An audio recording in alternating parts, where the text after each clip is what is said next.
கிறிஸ்துவின் நாமத்தினாலே காலை தியான நேயர்களை அன்புடன் வரவேற்கிறேன்.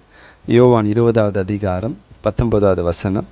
வாரத்தின் முதல் நாளாகிய அன்றைய தினம் சாயங்கால வேளையிலே சீஷர்கள் கூடியிருந்த இடத்தில் யூதர்களுக்கு பயந்ததினால் கதவுகள் பூட்டியிருக்கையில் இயேசு வந்து நடுவே நின்று உங்களுக்கு சமாதானம் என்றார். இயேசு கிறிஸ்துவோடு கூட இருந்து 3 வருஷம் விசுவாசத்தை குறித்தும் பயத்தை குறித்தும் அவிசுவாசத்தை குறித்தும் ஊழியத்தை குறித்தும் எல்லாவற்றையும் கற்றுக்கொண்டவர்கள் அந்த சூழ்நிலைன்னு வந்த பொழுது அவங்களுக்கு தைரியம் இல்லை. ஏசு இப்போ அவங்களோட கூட இல்லை. பயந்து கதவுகளை பூட்டி உள்ளே அமர்ந்து கொண்டிருக்கிறாங்க. இயேசு அவங்க நடுவில் நின்று அவர்களுக்கு சமாதானம் என்று கொடுக்கிறார்.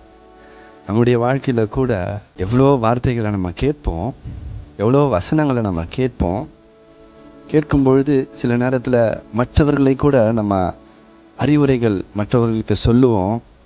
அவங்கள பார்க்கும் பொழுது ஏன்னா இவ்வளோ கேட்குறாங்களே, ஆனால் ஏன் இப்படி அவங்க லைஃப் இருக்குது அப்படின்லாம் யோசிப்போம். ஆனால் பிரியமானவர்களே, இந்த வசனம் மாத்திரம் பாருங்களேன், எவ்வளோ தான் கேட்டாலும் அந்த புயலுக்குள்ளே அந்த இக்கட்டுக்குள்ளே நாம் போகும்பொழுது தான் உண்மையிலே நாம் யாருன்னு நமக்கு தெரியுது.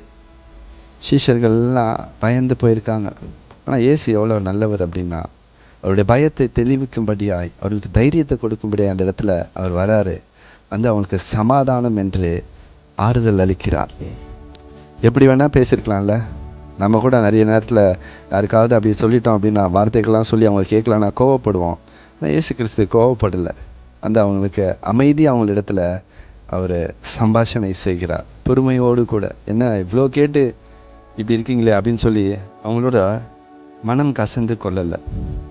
பெரிய மாணவர்களே, அவங்களுக்கு சமாதானம் சொல்லிட்டு அதுக்கப்புறம் அவங்கள தைரியப்படுத்துகிறார். எப்படி தைரியப்படுத்துகிறாரு பார்த்தீங்கன்னா, அந்த கீழே வசனம் சொல்லுவோம், பின்பு அவர்கள் மேலே பரிசுத்த ஆவியை ஊதி பெற்றுக்கொள்ளுங்கள் என்றார். ஆண்டவர் வந்தப்பவும் அவங்களுக்கு கலக்கம் இருந்துச்சு, சமாதானம் சொன்ன பிறகும் கலக்கம் இருந்துச்சு.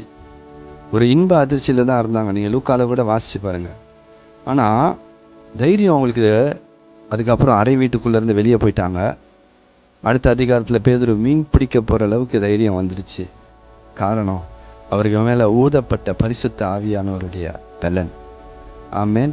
இந்த பலன் நமக்கு ஒரு நாள் இல்லை, ஒவ்வொரு நாளும் அனுதினமும் நம்முடைய வாழ்க்கையில் அந்த பலன் நமக்கு வேண்டும்.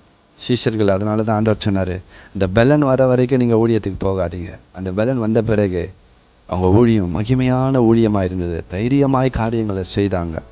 தொடர்ந்து அந்த பலனுக்காக ஜெபித்து அந்த பலனை பெற்றுக்கொண்டாங்க. ஆமேன். அல்லேலூயா. அப்போ நம்முடைய வாழ்க்கையில் வார்த்தைகளை எவ்வளவு கேட்கலாம், வாசிக்கலாம், ஆனாலும் அந்த சூழ்நிலைக்குள்ளே போகும்பொழுது நமக்கு பலன் எங்கே திரும்ப வரும்? நமக்கு உள்ளே இருக்கிற ஆவியானவரை நம்ம வாஞ்சித்து அவரை ஒவ்வொரு நாளும் கனப்படுத்தும் பொழுது, அவரை வாஞ்சிக்கும் பொழுது அவர் உள்ளிருந்து பேசி ஒரு வார்த்தையை கொடுப்பார். பாருங்கள், நான் உன்னை விட்டு விலகுவதும் இல்லை, உன்னை கைவிடுவதும் இல்லை. அவர் பேசுவார் உள்ளிருந்து. அப்போ வரும் பாருங்கள் பலன். அந்த பயம் எங்கே போகுன்னே தெரியாது. பிரியமானவர்களே, கர்த்தர் நமக்கு எல்லா நேரத்துலையும் அவர் உதவி செய்வார். இந்த காலை நேரத்துலையும் தேவன் ஆவியானவர் நமக்கு பலன் அளிப்பார். God bless you.